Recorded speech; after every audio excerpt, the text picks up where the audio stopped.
Hi friends, welcome back to my YouTube channel. ಎಲ್ಲರೂ ಹೇಗಿದ್ದೀರಾ? ಚೆನ್ನಾಗಿದ್ದೀರಾ ಅಂತ ಅಂದ್ಕೊಂಡಿದ್ದೀನಿ. ನನ್ನ ಹೆಸರು ಕಮಲಾಬಾಯಿ. ಬನ್ನಿ ವಿಡಿಯೋ ಸ್ಟಾರ್ಟ್ ಮಾಡೋಣ. ಏನಪ್ಪ ಅಂದರೆ ಇವತ್ತು ಮಕ್ಕಳಿಗೆ ಸಂಬಂಧಪಟ್ಟಿದ್ದು ನಾನು ನನ್ನ ಮಗಳಿಗೆ ಯಾವ ರೀತಿ ಸರಿನಾ ಮಾಡ್ಕೊಂಡಿದ್ದೀನಿ ಅಂತ ನಾನು ನಿಮ್ಮ ಜೊತೆ ಶೇರ್ ಮಾಡ್ಕೊತೀನಿ. ನಾನು ಹೊರಗಡೆ ಎಲ್ಲ ಪರ್ಚೇಸ್ ಮಾಡೋದಿಲ್ಲ. ಇದು ಯಾವ ರೀತಿ ಮಾಡೋದು ಅಂತ ಈ ರೀತಿ ಪೌಡರ್ ಥರ ಮಾಡ್ಕೊಂಡಿದ್ದೀನಿ. ಇದಕ್ಕೆ ಏನೇನು ಬೇಕು ಎಲ್ಲ ನಾನು ನಿಮ್ಮ ಜೊತೆ ಈ ಬೌಲಲ್ಲಿ 3 ಬೌಲು ಅಕ್ಕಿ ತಗೊಂಡೆ, ಅರ್ಧ ಬೌಲು ತೊಗರಿಬೇಳೆ, ಅರ್ಧ ಬೌಲು ಕಡಲೆಬೇಳೆ, ಅರ್ಧ ಬೌಲು ಹೆಸ್ರು ಬೇಳೆ, ಅರ್ಧ ಬೌಲು ಹೆಸ್ರು ಕಾಳು. ಇದನ್ನೆಲ್ಲ ಅಕ್ಕಿ ಜೊತೆಲೇ ಎಲ್ಲನೂ ಮಿಕ್ಸ್ ಮಾಡಿ ವಾಶ್ ಮಾಡಿ ಹೊರಗಡೆ ಬಿಸಿಲಿಗೆ 1 ಅವರ್ 2 ಅವರು ನಿಮಗೆ ಗೊತ್ತಾಗುತ್ತೆ.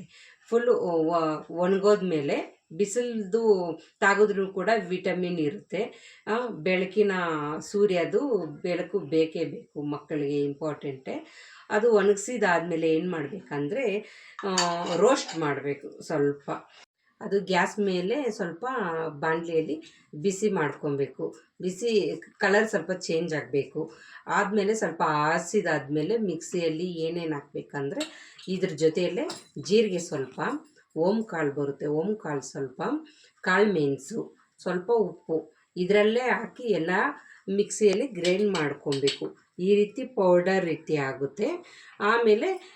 ಆಮೇಲೆ ಲಾಸ್ಟಲ್ಲಿ ಮಿಕ್ಸಿ ಎಲ್ಲ ಆದಮೇಲೆ ಜರಡಿ ಹಿಡ್ಕೊಬೇಕು. ಜರಡಿ ಹಿಡ್ಕೊಂಡಾದಮೇಲೆ ಮಕ್ಕಳಿಗೆ ಸ್ವಲ್ಪ ನೀರು ಕಾಯಿಸ್ಬಿಟ್ಟು 1 ಸ್ಪೂನ್ ಇದು ಹಾಕಿದ್ಮೇಲೆ ಚೆನ್ನಾಗಿ ರಾಗಿ ಗಂಜಿ ಯಾವ ಥರ ಮಾಡ್ತಾರೋ ಆ ರೀತಿ ಮಾಡಿಕೊಂಡು ಮಕ್ಕಳಿಗೆ ಸ್ವಲ್ಪ ತುಪ್ಪ ಹಾಕಿ ತಿನ್ನಿಸಿದ್ರೆ ಚೆನ್ನಾಗಿರುತ್ತೆ ಫ್ರೆಂಡ್ಸ್. ಸ್ಕಿಪ್ ಮಾಡ್ದಿರ ಕೊನೆವರೆಗೂ ನೋಡಿ. ಇವತ್ತಿನ ರೆಸಿಪಿ ನಾನೇನು ತೋರಿಸ್ತೀನಿ ಅಂದರೆ ಮುಲ್ಲಂಗಿ ಪರೋಟ. ಮುಲ್ಲಂಗಿ ಅಂದರೆ ಕೆಲವ್ರಿಗೆ ಇಷ್ಟ ಆಗೋದಿಲ್ಲ. ನಾನು ತೋರಿಸೋ ರೀತಿ ಮನೇಲಿ ಜಾಸ್ತಿ ಇದ್ದರೆ ಪರೋಟ ಮಾಡ್ಕೊಳ್ಳಿ. ಯಾವ ರೀತಿ ಮಾಡೋದಂತ ನಾನು ನಿಮ್ಮ ಜೊತೆ ಶೇರ್ ಮಾಡ್ತೀನಿ. ಈ ರೀತಿ ನಾನು ತುರ್ಬಿ ಇಟ್ಕೊಂಡಿದ್ದೀನಿ. ಒಂದು 4 ಮುಲ್ಲಂಗಿನ ಎತ್ಕೊಂಡಿದ್ದೀನಿ. ಒಂದು ಅರ್ಧ kg ಆಗಷ್ಟು ಗೋಧಿ ಹಸಿಟ್ಟು ಎತ್ಕೊಂಡಿದ್ದೀನಿ. ಇದನ್ನೇನು ಮಾಡಬೇಕು, ಈ ರೀತಿ ರಸನ ಹಿಂಡ್ಕೊಬೇಕು, ನೀರನ್ನ ಹಾಕಬಾರ್ದು. ಈ ರೀತಿ ರಸ ಹಿಂಡಿದಾದ್ಮೇಲೆ ಇದನ್ನು ಈ ಹಸಿಟ್ಟೊಳಗಡೆ ಹಾಕಬೇಕು. ಈ ರೀತಿ ರಸ ಹಿಂಡಿದಾದ್ಮೇಲೆ ಈ ನೀರನ್ನ ಅದರೊಳಗಡೆ ಹಾಕಬಾರ್ದು, ಸೈಡಲ್ಲಿ ಎತ್ತಿಟ್ಕೊಂಬಿಡ್ಬೇಕು. ಇವಾಗ ಇದರಲ್ಲಿ ನಾನು ಮುಲ್ಲಂಗಿ ನೀರಿನ ರಸನ ತೆಗೆದ್ಬಿಟ್ಟು ನಾನು ಇದರಲ್ಲಿ ಹಾಕಿದ್ದೀನಿ. ಒಂದು ಚಿಟಿಕೆ ಉಪ್ಪು, ಒಂದು ಚಿಟಿಕೆ ಅರಿಶಿನ ಹಾಕ್ತಾಯಿದ್ದೀನಿ. ಒಂದು ಚಿಟಿಕೆ, ಒಂದು ಸ್ವಲ್ಪ ಅರ್ಧ ಸ್ಪೂನ್ ಅಚ್ಕಾರದ ಪುಡಿ, ಒಂದು ಚಿಟಿಕೆ ಜೀರಿಗೆ ಹಾಕ್ಬಿಟ್ಟು ಈಗ ಇದರಲ್ಲಿ ಕಲಿಸ್ಬೇಕು. ಈ ರೀತಿ ಇರುತ್ತೆ. ನೀರನ್ನಂತೂ ಹಾಕ್ಕೊಳಕ್ಕೆ ಹೋಗಬೇಡಿ. ನಾನು ಇದರಲ್ಲೇ ಕಲಿಸ್ತಾ ಇದ್ದೀನಿ. ನೀರಂತೂ ಹಾಕಬಾರ್ದು, ಯಾಕಂದರೆ ಇದಾಗ್ಬಿಡುತ್ತೆ ನೀರು ಹಾಕಿದ್ರೆ. ಇದರಲ್ಲೇ ಕಲಿಸ್ಕೊಬೇಕು ನಾವು. ಈ ರೀತಿ ಕಲಿಸ್ತಾ ಇರಬೇಕು. ನಮಗೇನಾದರೂ ನೀರು ಬೇಕು ಅಂತ ಅನ್ಸೋವಾಗ ಕಲಿಸ್ಬೇಕಾದ್ರೆ ನಾವು ಮುಲ್ಲಂಗಿ ರಸನ ಎತ್ತಿಟ್ಕೊಂಡಿದ್ರಲ್ವ, ಅದು ಬಿಸಾಕಬಾರ್ದು. ಅದರಲ್ಲೇ ಮತ್ತೆ ಇದರಲ್ಲಿ ಒಂದು ಚೂರು ಹಾಕಿ ಕಲಿಸ್ಕೊಬೇಕು. ಈಗ ನನಗೆ ಬೇಕಾಗುತ್ತೆ, ಅದರಿಂದ ನಾನು ಇದರಲ್ಲಿ ಹಾಕಿ ಕಲಿಸ್ಕೊತೀನಿ. ಸ್ವಲ್ಪ ನಾವು ನೋಡಿಕೊಂಡು ಕಲಿಸ್ಕೊಬೇಕು. ಆಗಾಗ ನಾವು ನೋಡ್ಕೊಬೇಕು, ನೀರು ಎಷ್ಟು ಬೇಕೋ ಅಷ್ಟು ನಾವು ಸ್ವಲ್ಪ ನಾರ್ಮಲ್ ಚಪಾತಿ ಥರ ನಾವು ಕಲಿಸ್ಕೊಂಬಾರ್ದು, ಸ್ವಲ್ಪ ಗಟ್ಟಿಯಾಗಿ ಕಲಿಸ್ಕೊಬೇಕು. ನಾವು ನೋಡಿಕೊಂಡು ಕಲಿಸ್ಕೊಳೋಣ ಬನ್ನಿ. ಮುಲ್ಲಂಗಿ ರಸ ಸಾಕಾಗಲಿಲ್ಲ ಅಂದರೆ ನಾವು ನೀರು ಕೂಡ ತಗೊಳ್ಬೋದು.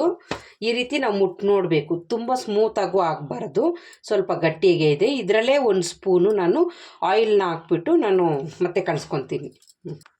ನೋಡಿ ಈ ರೀತಿ ಇರುತ್ತೆ. ಏನಪ್ಪ ಅಂದರೆ ಇದು ಕಲಸಿದ ತಕ್ಷಣವೇ ನಾವು ಮಾಡ್ಕೊಂಬಿಡ್ಬೇಕು. ಈ ರೀತಿ ಚಪಾತಿ ಯಾವ ರೀತಿ ತೀಡ್ತಿರಲ್ವ ಆ ರೀತಿಯೇ ತೀಡ್ಕೊಬೇಕು ನಾವು. ಅದು ನೆನೆಸಿಡೋ ಹಾಗೇನಿಲ್ಲ, ನೀರು ಬಿಟ್ಕೊಳ್ಳೋ ಚಾನ್ಸ್ ಇರುತ್ತೆ. ಆದ್ದರಿಂದ ಚಪಾತಿ ಥರನೇ ಕಲಿಸ್ಕೊಂಡು ಆವಾಗಲೇ ಮಾಡಿಬಿಡ್ಬೇಕು.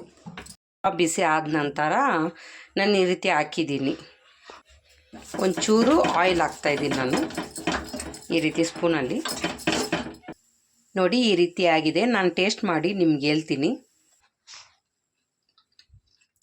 ತುಂಬ ಚೆನ್ನಾಗಿದೆ ಫ್ರೆಂಡ್ಸ್. ದೊಡ್ಡವರು ಮಕ್ಕಳು ಎಲ್ಲರೂ ಇಷ್ಟಪಟ್ಟು ತಿಂತಾರೆ. ಯಾರು ಮುಳ್ಳಂಗಿ ತಿನ್ನಲ್ಲ ಅಂತಾರೆ ನೋಡಿ, ಅವ್ರಿಗೆಲ್ಲ ಈ ರೀತಿ ಮುಳ್ಳಂಗಿ ಪರೋಟ ಮಾಡಿಕೊಡಿ, ತುಂಬಾ ಇಷ್ಟಪಟ್ಟು ತಿಂತಾರೆ.